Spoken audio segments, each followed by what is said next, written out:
ما أنت بلشدينا واحد أركيسا خيره واحد أركيسي ما أنت إسكوليني براق بالإسكوليني أبو بيلا ميل وده تكون عبرت على وواحد أركيسي براق إسكوليني ضد بعض أركيسا كل حفاشليني وحياة نوع سكلا وكلا ورقاضية صور رئيسانية isku dir ka shaqeynaya marka siyaasi yani dadkiisina ay dadka noocaas yihiin oo maanta 2024 iyadoo la marayo dad isku leynaya baraag ama dhul beereed isku leynaya bal adigu siyaasiga dadka noocaas madax u ah maxaad ka sugaysaa sidoo wax u qaban karaa balse siyaasiga bal ka waran saxaafadii la shaqeyn lahayd dalkan la toosin lahayd saxaafadii iyada ay ka shaqeynayso oo reerihii isku dhacda inay ka dhex faa'iideysato ka dhex raadiso halka inay fiyus ka dhex raadiso waraadi aad baan islaamay dhammaan asxaabta meel baa joogtaan basharaf iyo karaamo ku noolaada muuqaalkan inoo sheer gareeyo meel fog gaarsiin waliba muuqaalkan dad gaara ayuu ku socdaa dadkaasna waa iskaranayaan waxaan arkay dad fara badan oo ii soo qoray commentiyo badan qaarna message ahaan bay ii soo qoreen dadkaas inta badan waxay dhahaan new siyaasadda markaad ka hadlayso si yar oo qabow baad uga hadashay ballaangaab baata markaan weydiiyaan dhaho maxaa dhacayna dini waxa ku leeyahay magaca ay tamaysid be adoo qof caay ama aflagaadeen inta badan wanaag un baad maartay aad sheegaysaa dadkana waxa weeye iyo dalkan iyo dawladda maanta jirtaana wanaag waxa weeye faa'iido kuma laha waa in xukuumadda aad caydo ama haddaad dhaleeceynayna inaad iska aamusto waxyaalaha kale ee maartay arrimaha bulshada inaad ka hadasho horta muhiimaddu ma aha inaad intaad meel soo fadhiisato habeen iyo maalin ama aad live Facebook soo gasho ama aad TikTok soo gasho inaad habeen iyo maalin dad iska caydo qabiil iska aflagaadayso dad madaxa aad aflagaadayso Muuse Biixi aad aflagaadayso madaxweynaha dalka uu sareeya taas muhiim maaha taas lama dhihi karo yani mucaaradnimo lama dhihi karo ama wax sheeg lama dhihi karo waa xukuumaddu haddii ay khaldanto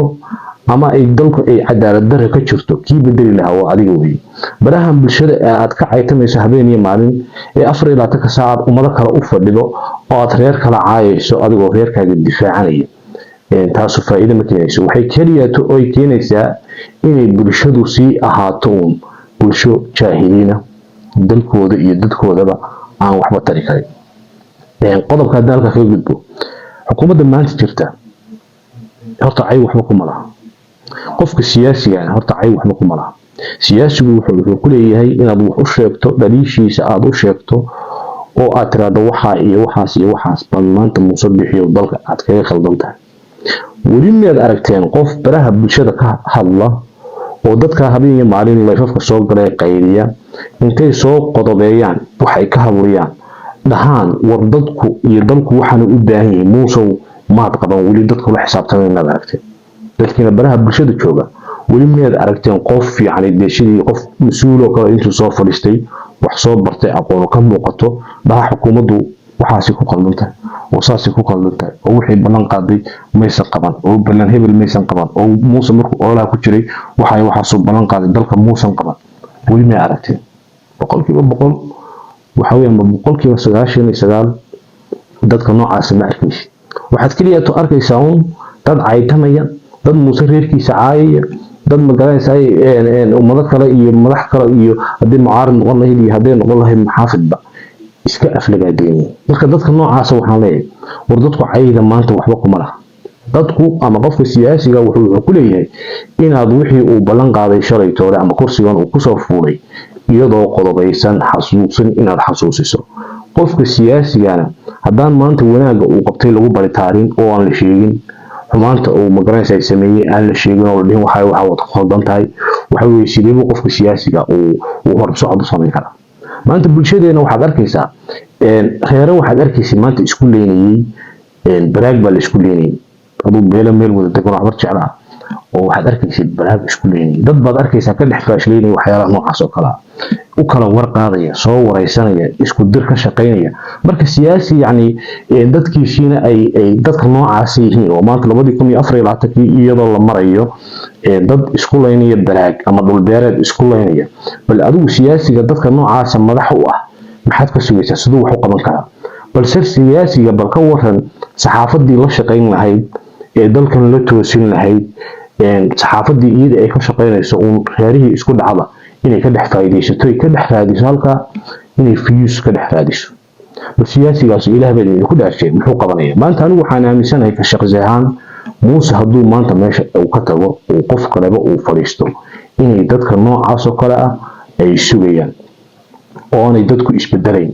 waxa weeye siyaasiga waa la bedeli karaa laakiinse mujtamacii reer Somaliland iyo bulshadii reer Somaliland iyo ka shacab ahaan yaa inaga ina bedelaya yaa reernimadii iyo qabyaaladii iyo qurankii in laga saaraya yaa maanta inaga dhigaya wardad dalkooda jecel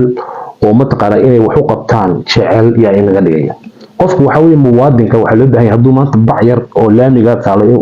uu meel ka qaado waa inuu isu arko inuu dalkiisa wax u qabtay laakiinse maanta dad waxaad arkaysaa baraha bulshada burburka ka shaqeynaya burburka dadkaas oo dhaqaale wadanka kuma soo kordhiyaan cashuur ma bixiyaan af kuma difaacaan qori intay qaataan faranka ma dagaalamaan haddana dadkaas waxay huwan yihiin magac soo Somaliland magac isaaq bay huwan yihiin waxaanay ka shaqeynayaan kaliya toonay la daba socdaan waxa weeye waxay gandaamo weey dadkana fariinta aan faray waxa weeye war haddii aad dalkii aad maanta dagaal u galay oo aad jiid hore istaagay haddii dalkii aad dhaqaale ku bixinayn haddii intaad baraha bulshada aad soo fadhiisto aad dalkii aad af ku difaacayn waxa ku oran lahaa ama inaad iska aamusto ama inaad noqoto qof magaranaysa la yaqaano oo intuu meel intuu soo istaago tulkii intuu la hadlo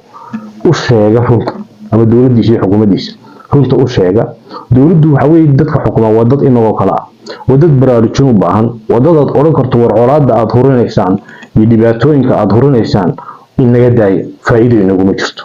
dadkaasi waxba kuma toorna kaliya inay hagardaamo ka dhex shaqeeyaan inay magaranaysaa isaaq caayaan ay soo aflagaadiyaan Somaliland inay caayaan haddana kuwan kale ay taageerayaan inay isaga dhigaan dad iyagu taageersan laakiin si taa taageero lama dhaho taas waxa weeye ninka uu maanta caayayo waxa uu ku qocoqoceynaya ama uu ku dhiirigelinaya inuu caydiisa uu caayayo ama jabka ku dhacay inuu ka digiixdo sidoo adiga Britolo weerarka ugu soo qaado marka colaadu meeshii bay taagan tahay waxa weeye ninka ragga waxa lagu yaqaanaa war haddii aad nabad ka shaqeynaysan si toos ah intaad meel soo istaagto oo aad tirado anigu dhibaatooyinka iyo colaadaha la wadan ka soo horjeeda labada dhinacba oo intaad meel soo istaagto baraha bulshada aad soo istaagto inaad dowladdii iyo xukuumaddii iyo shacabkii reer Somaliland inaad barta kala hadasho tirado war colaada inaga joojiyo oo aad nabad ka shaqeyso oo labada dhinacba aad nabad uga shaqeyso maanta waxaad arkaysaa dad waxay la baxeen magac la dhaho qudirka bariyaha ku dhashininta halkaas soo istaagay la baxay xaqdirir oo tursan inay tulkii gardaran yihiin oo colaadaha iyaga maanta Somaliland ka dhacaya ama geeska Afrika ka dhacaya inay iyagu mas'uul ka yihiin qof qarsan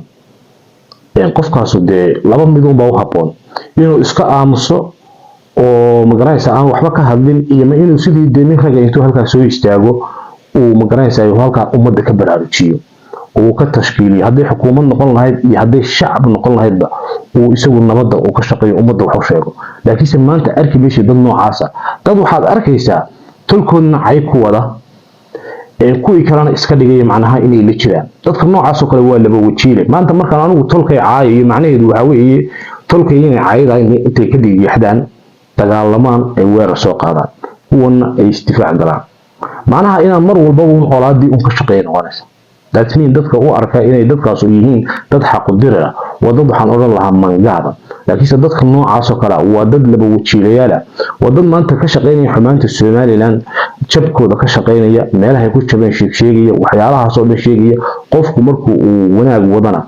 labada dhinacba runta u kala sheega laakiin intuu hal dhinac uu dhabar ka saaro inuu dhaho xaq u diraa baanahay taa lama dhahan karo xaq u diraa waxa la dhahaa munaafiqnimo la dhahaa munaafiqnimo aad labada dhanba aad isku dirayso oo colaadaas aanay ku qaboobin adigoo ka dhex faa'iideysanaya fiyuskaaga yar iyo magaranaysa shilimaadka ka soo gala ama inta yar iyagu ay ku siiyaan adoo ka faa'iideysanaya baad isku diraysaa war kuwan yaanay dabka qaboojinayna xay oo jabkooda sheeg kuwana waxa weeye qoladan kale markay weer soo qaado iyaguna isdifaaca ka galaan oo kuwana faani kuwana cay